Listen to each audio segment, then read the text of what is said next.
The Zion Williamson era in New Orleans is over, or at least that's what it looks like from all the reporting that we've seen, and considering how disastrous their season has been. Currently, they're 20 games below 500, and there's absolutely no way in hell that they're even going to sniff the play-in. So I think the best avenue for this team is to take this thing down to the studs and see what they can get for their veterans and start building around their young players and ushering in a new era in New Orleans, because the Zion era has failed miserably.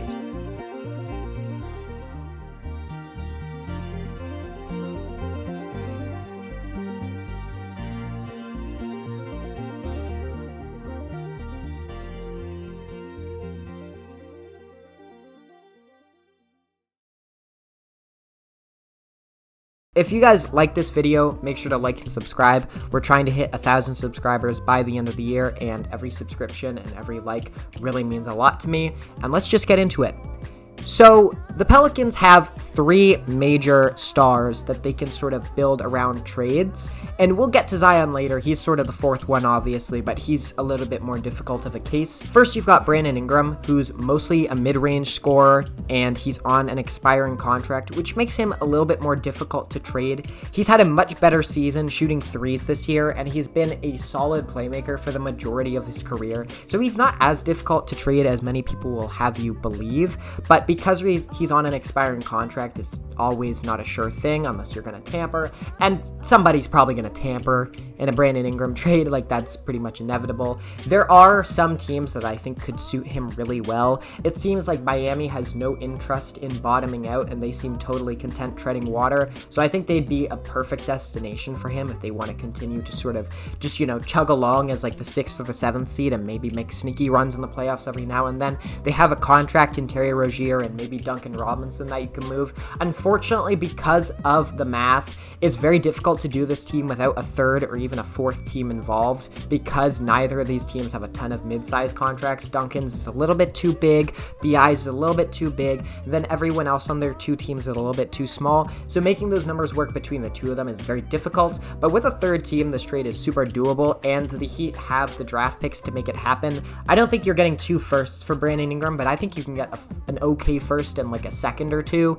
maybe like a decent young player. I've sort of made some Pistons and some Hornets trades. I think if guys like Josh Green and Isaiah Stewart, who are not, future building blocks who are going to be the stars of your franchise, but solid role players who are young, who might develop a little bit more, but we sort of know their role, and they're super cheap and gettable in these kinds of deals. And I think those are exactly the kind of players that the New Orleans Pelicans could target in a Brandon Ingram trade. So yeah, I think that the Pistons, the Hornets, and the Heat are pretty much the best destinations for him. If you're trading for Brandon Ingram, you're a team that's like 3 pieces away. You're not a team that's 1 piece away, because he's not that 1 piece. Brandon Ingram's not that. He's like when you're 3 or 4 pieces away and you're trying to just build something for the future in the next 2 or 3 years. CJ McCullum and Deonte are going to have more suitors.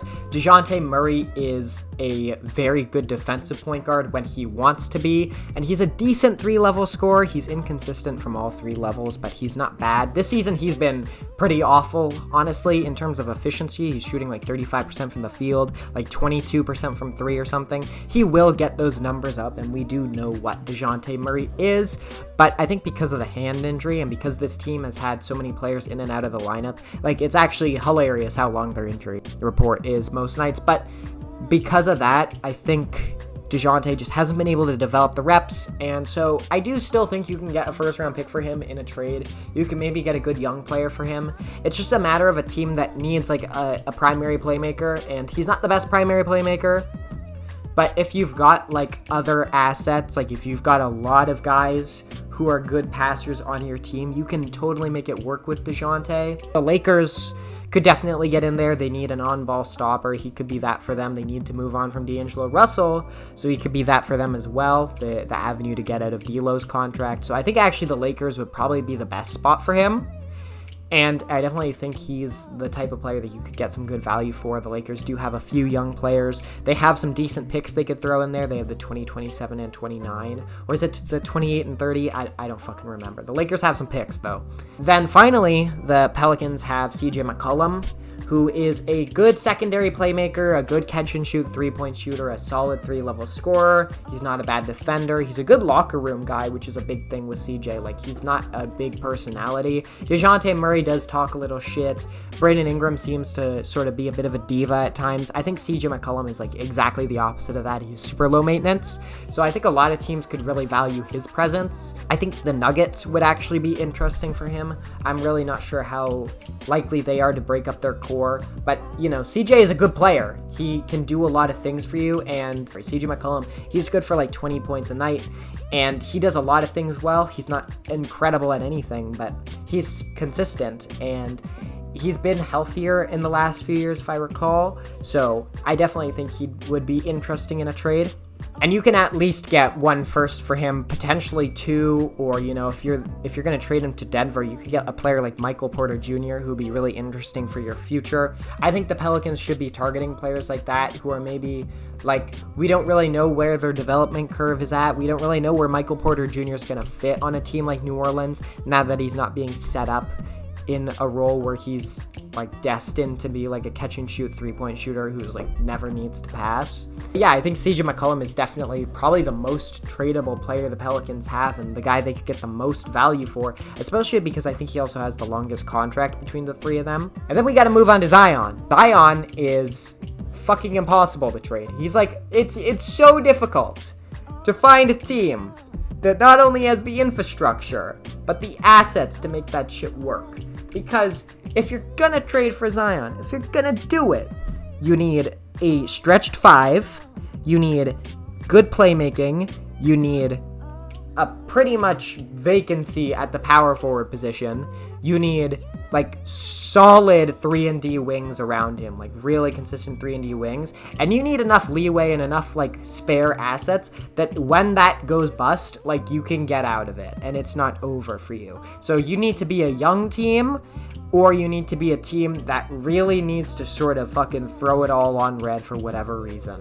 I don't think the laundry list of teams for him is very long. I think Washington is unironically like a good suitor for him. They have some movable contracts, quite a few movable contracts actually. You could do this deal quite a few ways, and they have their own picks. They have Phoenix's picks, and because they're about to get Cooper Flagg in the draft, or they're about to get whoever in the draft, they can trade some picks down the road, and I don't necessarily think it's super punishing. I also don't really think you need to trade that much to get Zion. His contract is big, and he's very difficult to move, and I think because he's so injury prone, I'm not really sure what the market is for him. I've sort of penciled it in as like 2 picks. I think you can get 2 first-round picks for Zion. I don't think it's 3 first-round picks anymore. I don't think it's 4. I don't think it's 5. I think Zion Williamson is worth 2 first-round picks right now. Like 2 solid first-round picks and maybe like an okay young player. Like I don't think you're getting more than that, and because of that, I think a lot of teams could pay that price, but I don't see a lot of teams that would want to.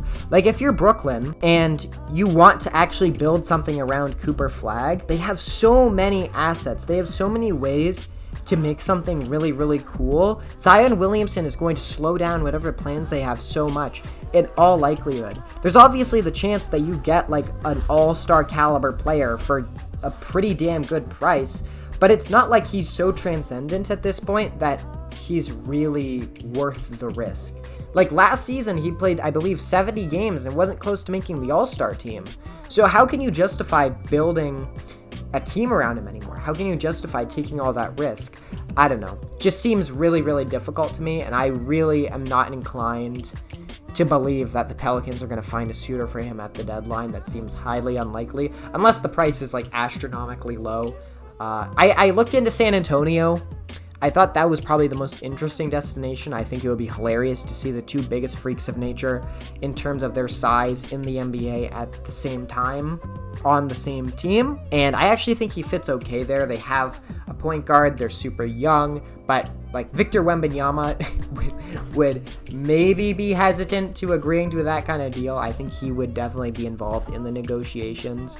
And it is definitely a bit of a risk just because, again, he's never healthy. I do think they have enough extra assets. They would probably have to burn most of their assets from the Hawks trade or burn an equivalent amount to make it happen, that they basically not have any extra shit left. They have a lot of extra picks, a bunch of like random young players and some good contracts, which means that they're set up really well right now to make a trade. They could make a trade with pretty much any team in the NBA. They have the means to do so. So I don't really know if Zion is the right player for them, but it is possible. But you look at the rest of this team and it's rough. They don't have a lot of depth anymore. And really, their two young players that you're really, really excited for are Herb Jones and Trey Murphy. Herb Jones is basically entering his prime, though. Trey Murphy, he's 24. I definitely think because of his evolving off the dribble game, he's definitely one of the more exciting young wings in the NBA, especially because he's like also like a good catch and shoot 3-point shooter. He's not much of a playmaker. He really is just like a super roided up 3-and-D wing. He's kind of like an OG Anunoby that's more versatile and maybe just a little bit worse of a defender. And then Herb Jones is obviously, he's all clamps. Obviously, you've got, Brandon Boston, Yves Missi, and Jordan Hawkins. I really like all three of them for different reasons. Yves Missi is just a really solid run, jump, and dunk big who's super young. He's only like 6'9", but he can really rebound the hell out of the basketball. Jordan Hawkins is another great catch and shoot 3-point shooter, although he doesn't really do a ton else for you, but he's also like pretty young, so I could see his game evolving. And then Brandon Boston is a bit of a black hole, and he doesn't shoot a ton of threes super efficiently, so I'm not really sure how to square his value, but he's young enough that you definitely should maybe consider giving him a contract. And Jose Alvarado is another player for them who I think is interesting. He's just a decent backup point guard. Really not a ton to say about him other than the fact that he's really fun. He sort of amplifies the culture of the Pelicans. Like, you look at the Pelicans and he's kind of their mascot. It's a shame he's missed so much time this season. But so yeah, it's over in New Orleans. Zion is just, I don't see a world where he comes back and really does much of anything this season. They're 20 games below 500. They're in the midst of like their third 9-game or 10-game losing streak of the year. It's ridiculous. So yeah, that's all I got on the Pelicans. I'm going to make a longer form, more nuanced and interesting video about how we got to this point at the end of the season. So stay tuned for that because I'm going to be really, really excited to make that video. That's going to do it for me though. If you like this video, make sure to like and subscribe. We're trying to hit 1,000 subscribers by the end of the year. And make sure to go follow all my socials down below. We've got Twitch down there. I'm going to try to be streaming a lot more consistently. And we've got some short-form content on my other platforms. But that's about it. So cue that music.